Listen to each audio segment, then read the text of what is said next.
आज के समय में आयरन मैन या कहूँ टोनी स्टार्क किसी पहचान का मोहताज नहीं है। स्टैनली और जैक किर्बी द्वारा निर्मित टोनी स्टार्क कॉमिक्स में एक अरबपति, एक प्लेबॉय और एक प्रतिभाशाली जीनियस है, जिसे रॉबर्ट डाउनी जूनियर ने एमसीयू में बड़े ही अच्छे ढंग से पेश किया है, जिससे कि मार्वल का एक एवरेज सा सुपर हीरो कैरेक्टर दुनिया के मोस्ट लवेबल सुपर हीरो में से एक बन गया। आज हम मार्वल कॉमिक्स में आयरन मैन के टॉप 7 अल्टरनेटिव वर्जन के बारे में जानेंगे, जो बेहद विचित्र होने के साथ साथ बेहद ताकतवर भी हैं, और इनमें से कुछ के बारे में आपने शायद ही पहले सुना होगा। तो इस वीडियो को लास्ट तक जरूर देखना, और अगर वीडियो पसंद आए तो वीडियो को लाइक मारो, और अगर अभी तक चैनल को सब्सक्राइब नहीं किया तो करना।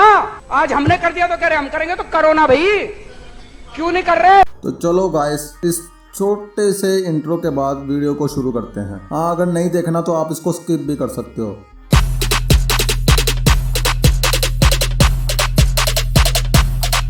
Lit. Roll up to the party, roll up to the party, roll up to the party, roll up to the party, roll up to the party, roll up to the party. अर्थ 90214 के एक alternative universe में iron man का ये वाला संस्करण Marvel के नॉइड universe का हिस्सा है। इस अल्टरनेटिव यूनिवर्स में द्वितीय विश्व युद्ध चल रहा होता है। टोनी स्टार्क इस यूनिवर्स में एक अरबपति और एक विश्व प्रसिद्ध साहसिक एडवेंचरर होता है, जो दिल की जानलेवा बीमारी से पीड़ित होता है। अपने सबसे अच्छे दोस्त जेम्स रोड्स और अपनी लव इंटरेस्ट डॉक्टर जियालेटा नेफारिया के साथ टोनी स्टार्क का ये वाला वर्जन अपने मूल वर्जन से काफी अलग है। अपनी माशूका नेफारिया से धोखा मिलने के बाद टोनी अपने दिल का इलाज खोजने के लिए अटलांटिस चला जाता है। उसी दौरान नेफारिया और बैरन जैमो द्वारा टोनी स्टार्क के नए असिस्टेंट पेपर पॉट्स का अपहरण कर लिया जाता है, जिसको बचाने के चक्कर में टोनी स्टार्क नाजी फैसिलिटीज में पहुंच जाता है, और वहां उसको पता चलता है कि बैरन जैमो असल में उसका पिता हावर्ड स्टार्क है। अपने पिता को हराने के लिए टोनी उस फैसिलिटी में रखी मिलिट्री की चीजों का इस्तेमाल करता है और अपने लिए आयरन मैन का सूट तैयार करता है, जिसकी मदद से वो अपने पिता को हरा देता है। All new X Men issue number 1 में टोनी स्टार्क वर्ष 2099 में सोर्सरर सुप्रीम का पद ग्रहण कर चुका है। हालांकि ये केवल कॉमिक्स में कुछ ही पेजेस के लिए था, लेकिन यह निश्चित रूप से टोनी का एक दिलचस्प रूप था। सोर्सरर सुप्रीम के रूप में टोनी स्टार्क सेंटम सेंटोरम में निवास करता है, और वो डीडी विलियम एके आयरन हार्ट का भी मेंटोर बनता है, और वह उससे जादू और विज्ञान के कई चीजों के बारे में जानकारी देता है।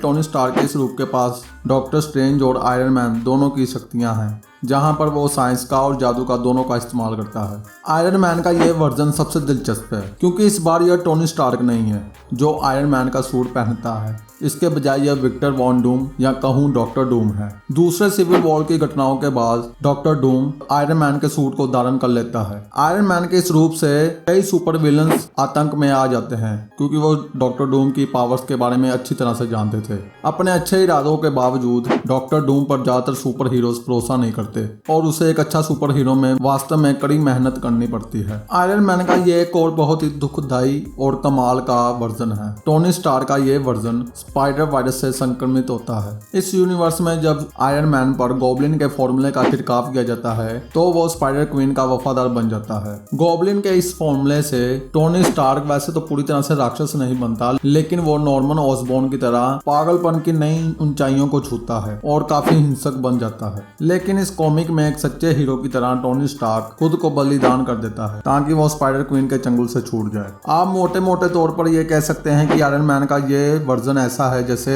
ग्रीन गॉब्लिन को आयरन मैन का सूट पहना दिया जाए। आयरन मैन का सबसे शक्तिशाली संस्करण है वो है आयरन हैमर। अब ये आयरन हैमर कौन है? ये है थोर और आयरन मैन का मिक्सचर, यानी कि दोनों को इकट्ठा कर दिया गया है। कैसे, बताता हूँ।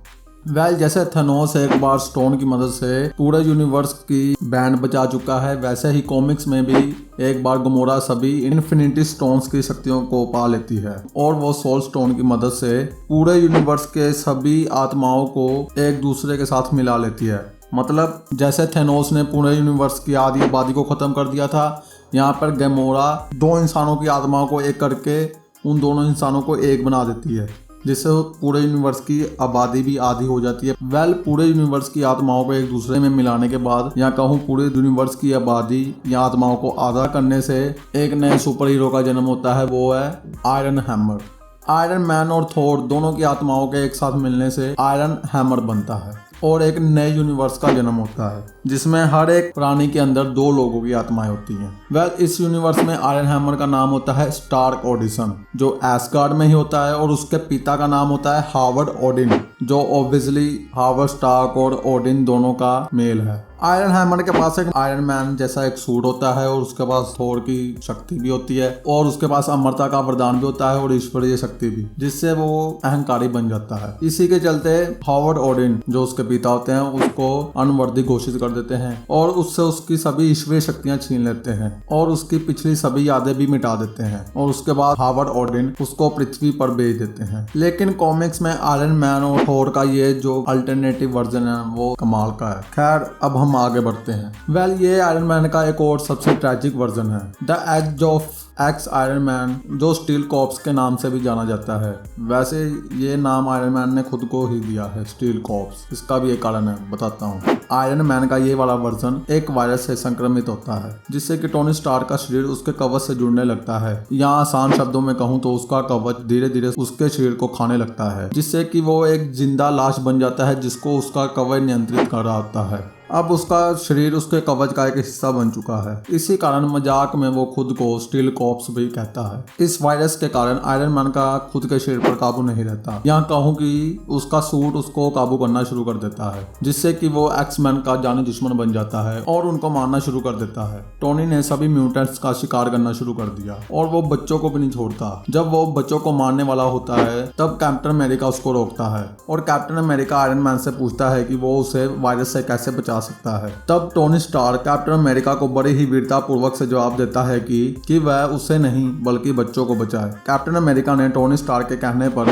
उसे उसके सिर के पिछले हिस्से में गोली मार दी और उसकी हत्या कर दी। वेल, कॉमिक्स में आयरन मैन का ये रूप वायरस के कारण सच में बहुत भयानक बन जाता है, लेकिन फिर भी वो एक सुपर हीरो है जिसने अपने सूट को बच्चों को मारने से रोक लिया। आयरन मैन का अगला अल्टरनेटिव वर्जन आयरन मैन और ग्रीन लैंटर्न का एक सम्मेलन है। जब मार्वल और डीसी का क्रॉसओवर हुआ था तब मार्वल और डीसी के दोनों के कैरेक्टर्स को मिक्स करके नए कैरेक्टर्स बनाए गए थे। आयरन लैंटर्न में आयरन मैन और ग्रीन लैंटर्न दोनों की शक्तियां हैं। वेल, इसका भी एक प्रॉपर ओरिजिन बनाया गया है। इस यूनिवर्स में टोनी स्टार्क नहीं बल्कि हॉल स्टार्क होता है, जो एक ऑब्वियसली अरबपति होता है और स्टार्क एयरक्राफ्ट का संस्थापक होता है। एक बार हॉल स्टार्क फ्लाइंग सिमुलेशन पर काम कर रहा था। अचानक उसमें गड़बड़ी आ गई और वो उड़ने लगा और वो सिमुलेटर के साथ उड़ जाता है। स्टार्क पाता है कि उसका सिमुलेटर क्रैश हुए एक एलियन शिप की ओर खींचा जा रहा है। फ्लाइंग सिमुलेटर एलियन शिप से कुछ दूरी पर क्रैश हो जाता है, जिससे कि स्टार्क के सीने में एक नुकीली धातु धंस जाती है और वो बुरी तरह से घायल हो जाता है। स्टार्क अपने शिप से निकलकर लड़खड़ाते हुए